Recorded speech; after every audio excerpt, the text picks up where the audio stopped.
आज हम बात करेंगे टेट्रापोड्स के बारे में। वो highlight the Devonian fossils that represent transition to fully terrestrial tetrapod.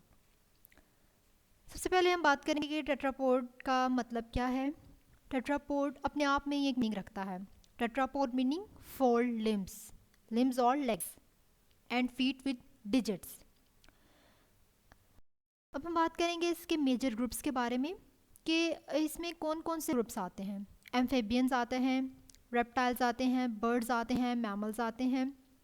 एम्फेबियंस की बात करें तो फ्रॉग है, रेप्टाइल्स में लिजर्ड आता है, मैमल्स में जैसे कि हम ह्यूमंस आते हैं। ये सारे इसके मेजर ग्रुप्स हैं। अब हम इसकी बात करें, अगर लिम्स की बात करें तो 4 लिम्स इसमें मौजूद हैं, यानी कि 2 हाथ और 2 टांगे। अगर बर्ड्स की बात करें तो बर्ड्स में 4 लेग्स हैं, यानी कि 2 इसके विंग होंगे और 2 इसकी लेग्स होंगी। तो टोटल कितने हो गए? टोटल 4 हो गए। अब हम कहते हैं कि लिम्स क्या चीज़ है। लिम्स कहते हैं कि किसी भी पर्सन का आर्म या लेग जो है वो लिम कहलाती है। अब लिम की बात करें तो 4 लिम्स होंगे और हाइंड लिम्स होंगे। अब 4 लिम्स क्या हैं? एक एनिमल का फ्रंट लिम, इसकी जो फ्रंट में मौजूद है लिम, वो कहलाते हैं 4 लिम्स। अब हाइंड लिम क्या है? जो किसी भी एनिमल की पोस्टीरियर साइड पे जो लिम मौजूद है वो है उसकी हाइंड लिम। अब हम कहते हैं कि 4 लिम्स का भी हमें पता चल गया, हाइंड लिम का भी पता चल गया कि फ्रंट साइड को हम 4 लिम्स कहते हैं और जो उसकी पोस्टीरियर साइड में है उनको हम कहते हैं हाइंड लिम्स। अब इसमें एयर्स भी मौजूद होते हैं जिसको हम साउंड्स डिटेक्शन के लिए इस्तेमाल करते हैं। इसके अलावा अगर इसकी बात करें फिन की, तो वो जो फिन्स थे वो ज़्यादातर लिम लाइक है and the rest of the body retained adaptations for aquatic life. इसके अलावा अगर हम इसके बात करें बॉडी की, तो अब इसकी जो बॉडी है, इसका जो हेड है और जो बॉडी है वो आपस में सेपरेट हुए हुए हैं। किसकी मदद से? नेक की मदद से। अब जो इसकी नेक है उसमें एक वर्टिब्रा मौजूद है जिसकी मदद से वो जो स्कल है वो अप एंड डाउन मूव कर सकता है। लेटर ऑन, कुछ देर बाद उसमें सेकंड वर्टिब्रा जो है वो ओरिजिनेट हुआ। पहले सिर्फ एक वर्टिब्रा था नेक में, अब कुछ देर बाद नेक में सेकंड वर्टिब्रा ओरिजिनेट हुआ। अब उस सेकंड वर्टिब्रा की मदद से वो जो हेड है वो स्विंग कर सकता है साइड टू साइड। पहले सिर्फ वो अप एंड डाउन मूव कर सकता था, लेकिन सेकंड वर्टिब्रा के बाद वो जो हेड है वो साइड टू साइड मूव कर सकता था, इधर उधर अपना सर हिला सकता है। उसके अलावा जो लिविंग टेट्रापोड्स हैं उसमें गिल्स मौजूद नहीं होते, उसमें गिल स्लिट्स नहीं है। इसके अलावा अगर लिम्स की बर्ड्स की बात करें तो बर्ड्स में अगर देखें तो वो जो पेक्टोरल लिम्स हैं वो बाद में विंग्स बने, और जो वेल्स हैं उसमें जो उसकी इंटायर बॉडी थी that converge towards a fish like shape. अब अगर इसकी बात करें एग्जांपल में, अगर हम देखें टेट्रापोड की, तो एक फॉसल मिला अकेंथोस्टेगा जिसका नाम था, जो इनको ग्रीनलैंड से मिला और ये तकरीबन 365 मिलियन ईयर्स अगो पहले की बात है। अब जो अकेंथोस्टेगा था ये क्या है? ये एक लेट डिवोनियन फॉसल है। जो अकेंथोस्टेगा है हम कहते हैं कि ये एक लेट डिवोनियन फॉसल है और ये रिलेटिव है टेट्रापोड का। अब जितनी भी हमने पहले सार्कोपेटेरिजा फिश पढ़ा था वो फीचर्स उनमें भी फाउंड नहीं थे जो कि इनको अकेंथोस्टेगा में मिले। अब जो अकेंथोस्टेगा है इसमें मल्टी जॉइंटेड डिजिट्स नज़र आ रहे हैं आपको, इसमें मल्टी जॉइंटेड डिजिट्स थे। उसके अलावा जो इसकी शेप है लिम्स की और गर्डल बोन्स की वो बहुत ज़्यादा एडवांस थी। उसके अलावा इसमें अपर बोन्स जो हैं वो एब्सेंट हैं, अपर बोन्स मौजूद नहीं है, और इनकी जो स्नाउट है वो भी लॉन्ग है। उसके अलावा इसमें कुछ ऐसी बोन्स पाई जाती हैं जो क्या करती हैं? उसके गिल को सपोर्ट करती हैं। ये आप नज़र भी आ रहा है बोन सपोर्टिंग गिल्स, ये कुछ बोन्स मौजूद हैं जो कि उसके गिल को सपोर्ट करती हैं। उसके अलावा इसकी जो आइज़ हैं उनकी पोजीशन बहुत ज़्यादा मॉडिफाई थी, और इसके में क्या था कि जो नोटोकॉर्ड थी वो ओपन हुई थी इनटू द स्कल। अब इसकी अगर नेक की बात करें तो इसकी जो नेक है वो मूवेबल नहीं है, नेक नॉट मोबाइल। अब हम बात करें इसके लिम्स की। लिम्स क्या है कि जो इसकी लेग्स हैं were not able to support body in land, कि इसकी जो लेग्स हैं वो इसको लैंड पे सपोर्ट नहीं करती, वो बहुत ज़्यादा वीक थी जिसकी वजह से ये लैंड पे मूव नहीं कर सकता था। इसलिए ज़्यादातर टाइम जो है अपना पानी में गुजारता था। उसके अलावा इसमें प्रिमिटिव एयर भी मौजूद थे और लेटरलाइन सिस्टम भी मौजूद था। और उसके अलावा अगर अकैंथोस्टिगा जो है, हम कहते हैं may have slithered out of the water from time to time but for the most part it was aquatic. ये क्या था कि ये पानी में किस तरह मूव करता था, स्लीथर्ड कहते हैं सांप की तरह ये पानी में टाइम टू टाइम मूव करता है। बिल्कुल जिस तरह हम कहते हैं सांप पानी में मूव करता है, बिल्कुल ये जो कैंथोस्टिगा है ये इनके भी सांप की तरह ही मूवमेंट थी।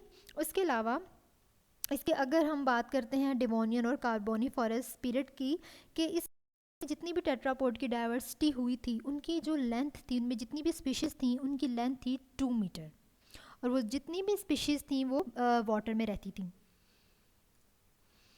अब ये हम बात करेंगे ओरिजिन ऑफ टेट्रापोड की, कि जित आपको नज़र आ रहा है सबसे पहले रे फिन्ड फिशेज़। अब ये एक क्लैडोग्राम है, इसमें सबसे पहले है रे फिन्ड फिशेज़। अब सबसे पहले सैलोरियन पीरियड को दिखाया हुआ है कि 430 मिलियन ईयर्स अगो पहले सैलोरियन जो पीरियड था उसमें रे फिन्ड फिशेज़ एवॉल्व। और नेक्स्ट जो लास्ट पे परमियन जो है, जो हम कह रहे हैं 265 मिलियन ईयर्स अगो पहले की बात है। तो 430 से 265 के दरमियान में, उस एरा के दरमियान में जितनी भी एवोल्यूशन हुई डिफरेंट फिशेस से, जितनी आगे रीजन हुई टेट्रापोड की, जितने भी इसके रिलेटिव्स थे वो सारे इस क्लैडोग्राम में दिखाई दे रहे हैं। रेफिन फिशेस के बाद जो एवोल्यूशन हुई वो थी सिलोकांत की, उसके बाद लंग फिशेस की, फिर उसके बाद एक और फिश आई थी जिसका नाम था अस्थिनोप्टेरॉन। उसके बाद जो है लास्ट पे आप देख सकते हैं एम्फीबियंस और एमनियॉट्स की एवोल्यूशन हुई। इन सब के दरमियान में अब क्या है कि ये सारे इन सब के दरमियान में एक फॉसिल मौजूद है जिसका नाम है टिक्टैलिक रोज़ी। ये intermediate between lobe fin fishes and amphibians. अब क्या है कि ये जो इनको फॉसिल मिला था ये आर्कटिक कनाडा से मिला था। उसके अलावा ये लेट डिवोनियन पीरियड में मिला था।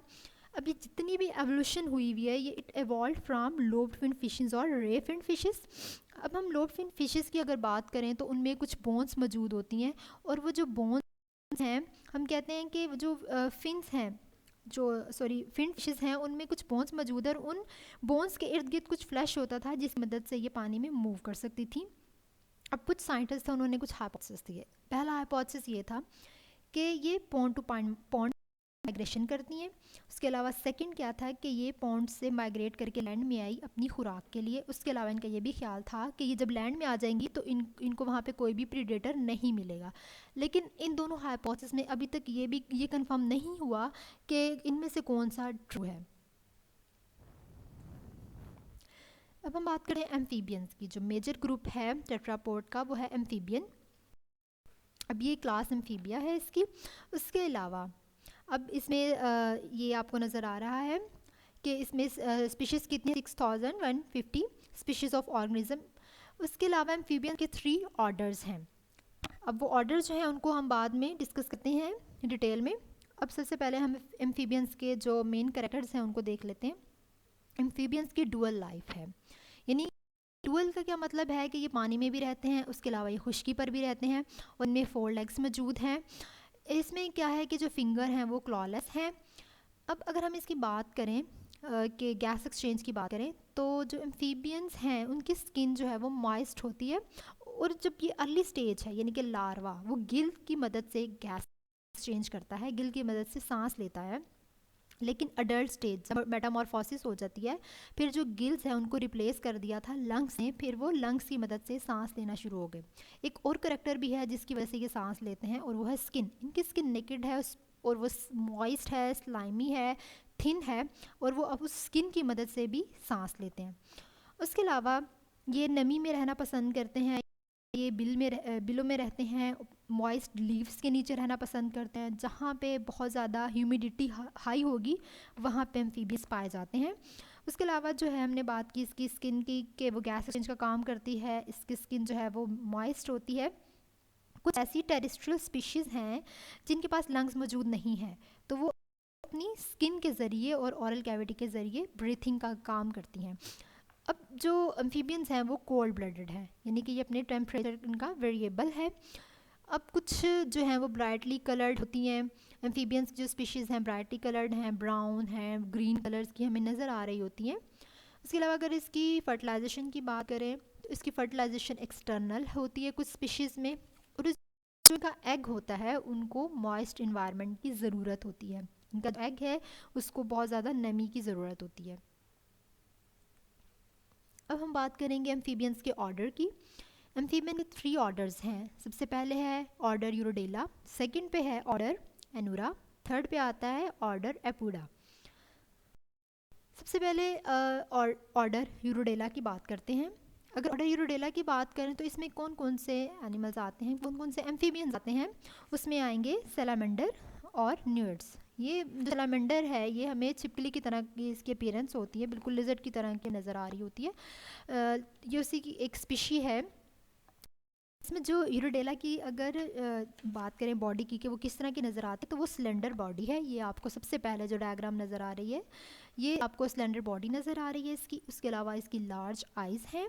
और अगर आप बात करें जो इसका सबसे मेन करेक्टर क्या है कि जब ये एडल्ट हो जाता है तो इसमें टेल मौजूद है। या आप देख सकते हैं आपको टेल नज़र आ रही है यूरोडेला में कि इसमें टेल मौजूद है। सैलामेंडर में टेल जो है एडल्ट के बाद ख़त्म नहीं होगी, टेल इसके साथ ही रहेगी।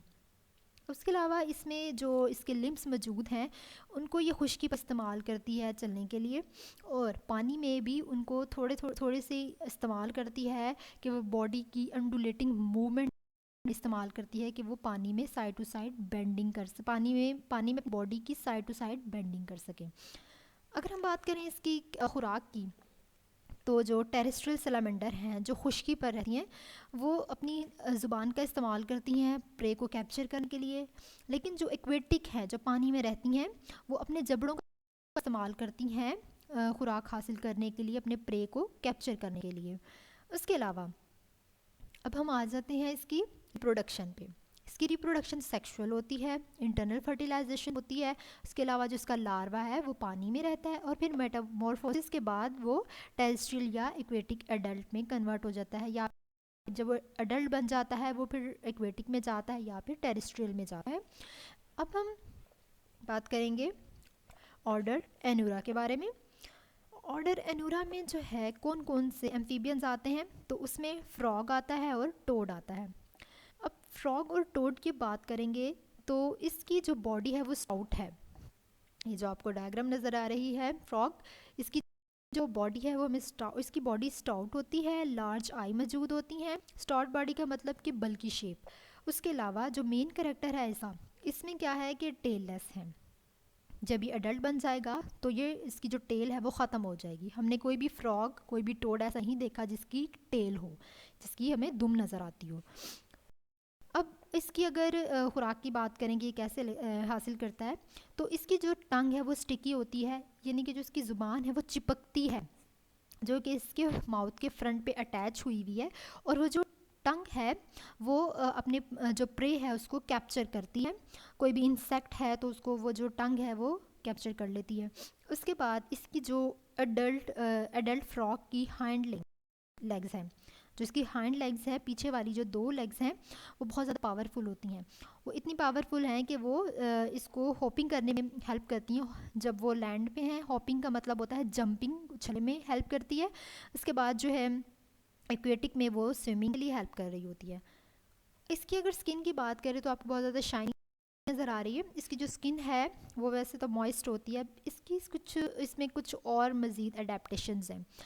इसकी जो स्किन है उसमें पॉइजनस सिक्रीशंस होती हैं। अब उस पॉइजनस सिक्रीशन की मदद से ये प्रीडेटर से बचा रहता है, प्रीडेटर इसके पास नहीं आता।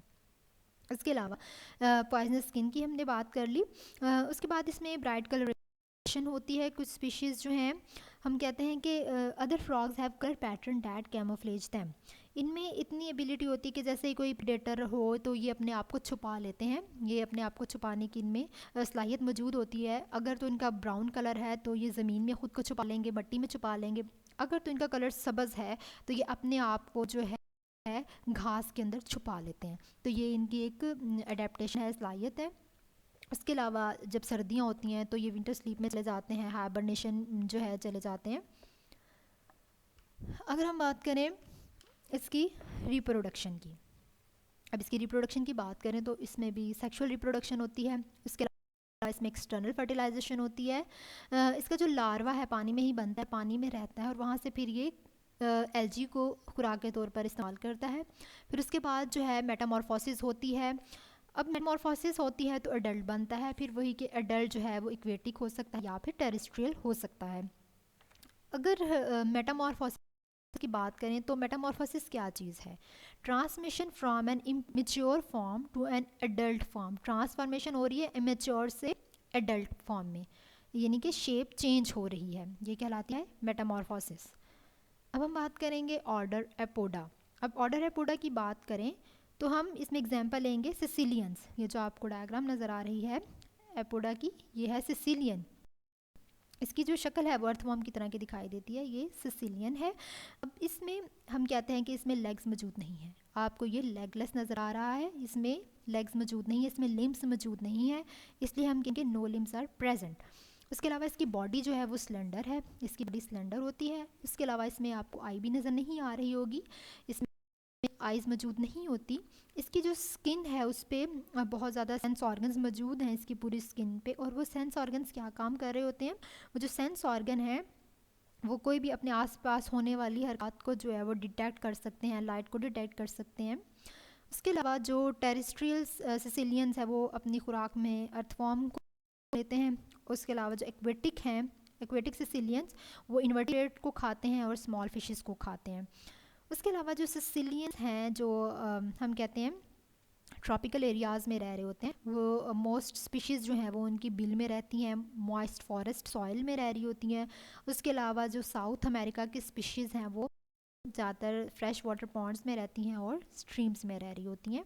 उसके अलावा हम कहते हैं कि इनकी एब्सेंस ऑफ लेग्स है, तो इनकी सेकेंडरी अडेप्टेशन क्या है कि ये कैसे मूव कर रही होंगी? तो ये अपनी बॉडी की अंडुलेट मूवमेंट के ज़रिए, एक स्नेक लाइक पैटर्न होता है उस तरह ये बिल्कुल स्नेक की तरह मूव कर रही होती हैं अपनी बॉडी को अंडुलेट मूव करवा कर। ये हमने देख लिया ऑर्डर, रोडेला के करेक्टर, एनूरा और एपोडा के करेक्टर हमने डिटेल में देख लिया। अच्छा, हमने हाँ सिसेलियन की रिप्रोडक्शन की बात करी थी कि सिसेलियन की जो रिप्रोडक्शन है वो बिल्कुल वैसे ही है जैसे सिलामेंडर की रिप्रोडक्शन होती है, और लेकिन थोड़ी सी जो फ्रॉग और टॉड की रिप्रोडक्शन है वो थोड़ी सी डिफरेंट है। तो ये थे करेक्टर्स। अब हम बात करते हैं फ्रॉग की। एम्फीबियंस की जब भी हम बात करते हैं तो उसमें मेजर हम जो जिस चीज़ की स्टडी करते हैं वो करते हैं फ्रॉग की, क्योंकि उसकी जो है लाइफ वो डुअल लाइफ है। अब डुअल लाइफ का क्या मतलब है? दोहरी ज़िंदगी इसको कहा जाता है वैसे तो, लेकिन अगर हम बात करते हैं फ्रॉग की डुअल लाइफ किस तरह है, तो फ्रॉग की डुअल लाइफ इस तरह होती है कि इसमें हमने बात की थी पहले एम्फीबियंस की, इसमें बहुत फेज़ ऑफ लाइफ हो रहे होते हैं। तो इसमें जो हम कहते हैं कि मैनी फ्रॉग स्पीशीज़ हैं, सबसे पहले वो पानी में रहती थी एंड देन ऑन लैंड। पहले जो इवॉल्व हुई थी वो वाटर में, देन ऑन लैंड। अभी आपको सबसे पहले डायग्राम जो है ये नज़र आ रही होगी, ये ए डायग्राम जिसको हम कहते हैं टेडपोल। ये डायग्राम है टेडपोल की। अब टेडपोल क्या चीज़ है? जो फ्रॉग की लार्वल स्टेज होती है उसको कहते हैं tadpole. The larval stage of frog known as tadpole, और ये यूजली इक्वेटिक है, यूजली इक्वेटिक हर्बीवोर है। उसके अलावा ये जो टेडपोल है इसमें गिल्स भी मौजूद हैं, लेटरल लाइन सिस्टम भी मौजूद होता है। उसके अलावा जो ये फ़िश एक्वेटिक फ़िशेज़ हैं उनसे ये रिजेंबल करता है। इसके बाद इसकी लॉन्ग फिन टेल भी मौजूद है। अब इसकी जो टेडपोल हम कहते हैं कि इसमें लिम्स मौजूद नहीं है कि वो उसकी मदद से चल सके, तो ये जो टेल है ये बिल्कुल ऐसे लहराती है जिस हवा में कोई चीज़ लहरा रही होती है, बिल्कुल इसकी टेल भी वैसे ही लहराती है और उसकी मदद से ये पानी में स्विम कर सकते हैं। ये तो था टेडपोल। उसके बाद सेकेंड डायग्राम आपको नज़र आ रही है ड्यूरिंग मेटामॉर्फोसिस में। आप देख रहे हैं इसमें टोटली चेंजिंग्स आ गई हैं, इसकी शेप चेंज हो गई है। अब मेटामॉर्फोसिस हुई, इसमें क्या होगा कि जब मेटामॉर्फोसिस होगी तो इसमें एक्सटर्नल एयर्स भी आ जाएंगे, इसमें लेग्स भी डेवलप होना शुरू हो गई। उसके बाद क्या होगा, जब लेग्स डेवलप हो गए तो उसमें जो गिल थे वो डिसअपियर हो गए, उसमें लेटरल लाइन सिस्टम जो है वो भी डिसअपियर हो जाता है। उसके अलावा जो है इसमें हमने कहा है कि लेग्स भी आ गई। डाइजेस्टिव सिस्टम भी जब इसमें डेवलप हो गया तो वो कार्निवोरस जो है उन कार्निवोरस को अपनी डाइट के तौर पर खा सकता था। उसके बाद जो यंग फ्रॉग हैं, जब ये मेटामॉर्फोसिस हो जाती है तो जो यंग फ्रॉग होते हैं वो रेंगते हुए साहिल की तरफ आ जाते हैं and they become a terrestrial hunters, कि वो साहिल की तरफ आ जाते हैं, फिर वहाँ पे टेरेस्ट्रियल हंटर बन जाते हैं। अभी हमने मेटामॉर्फोसिस देखा था। ये थर्ड डायग्राम में आपको मेटिंग अडल्ट नज़र आ रहे हैं। जब अडल्ट बन गया तो यहाँ पर आपको जो है जब एडल्ट बन जाता है तो यहाँ पे बिल्कुल इसकी जो ये पीछे आपको इसकी टेल नज़र नहीं आ रही वो बिल्कुल ख़त्म हो गई है। यहाँ पे ये फीमेल और मेल जो है ये मेटिंग की पिक्चर है। इसके अलावा अगर बात करें कुछ ऐसे भी हैं एम्फीबियंस जिनमें डुअल नेचर नहीं होती, तो उसमें जैसे सिसिलियन की बात करें, सैलमेंडर की बात करें तो उसमें डुअल नेचर नहीं है। The larva look like adult, उसमें हम कहते हैं कि जो लार्वा है सिसिलियन और सैलमेंडर में जो लार्वा है वो लुक लाइक अडल्ट है। उसमें फ़ौरन से जो लार्वा है किस में तब्दील हो जाता है, वो अडल्ट में तब्दील हो जाता है। और बोथ लार्वा और adult are the carnivorous, larva भी इसका कार्निवोरस है और जो एडल्ट है वो भी इसका कार्निवोरस है। लेकिन हमने फ्रॉग की बात की तो हमने पहले बात की क्वेटिक में हर्बीवोर्स एंड देन मेटामॉर्फोसिस हुई, फिर वो कार्निवोरस हुआ। इसके अलावा हमने फर्टिलाइजेशन के बारे में भी बात कर ली थी कि फर्टिलाइजेशन सैलमेंडर में किस तरह है, फ्रॉग में किस तरह होती है और सिसिलियन इन सब में फर्टिलाइजेशन किस तरह होती है। अब हम बात करेंगे, अच्छा इसमें सिसिलियन में एक और बात भी है कि इसमें मोस्टली जो फर्टिलाइजेशन हो रही है वो वीवी पैरस की तरह हो रही है। और ओवो वीवी पैरस और वीवी पैरस स्पीशीज़ जो हैं इनके बारे में हम डिटेल में पिछले लेक्चर में पढ़ चुके थे। अब हम बात करेंगे कि एम्फीबियंस कुछ ऐसे स्पीशीज़ जो हैं वो एक्सटिंक्ट हो रही हैं।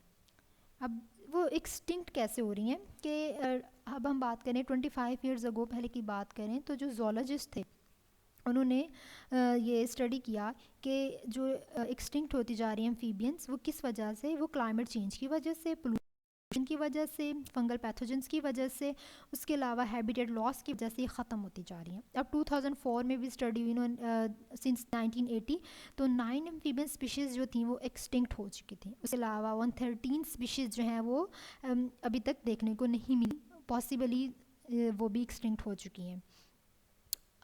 एक और मेन कैरेक्टर जो हम डिस्कस करते हैं इसका, उसकी अगर ब्रीडिंग की बात करें तो उसमें बहुत ज़्यादा कम्प्लेक्सिटी और डाइवर्स इसका सोशल बिहेवियर होता है। वो इस तरह से कि ये जो मेल्स हैं इनके एम्फीबियंस के वो क्या करते हैं कि vocalise to defend their breeding territory और टू अट्रैक्ट फीमेल्स, या तो फीमेल्स को अट्रैक्ट करते हैं या फिर अपनी ब्रीडिंग टेरिटरी को डिफेंड कर रहे होते हैं, या फिर ऐसा होता है कि वो माइग्रेशन कर जाते हैं स्पेसिफिक ब्रीडिंग साइट्स में। इसके अलावा वो वोकल कम्युनिकेशन के ज़रिए अट्रैक्ट करते हैं, कैलेस्ट्रल नेविगेशन करते हैं, केमिकल सिग्नलिंग करते हैं।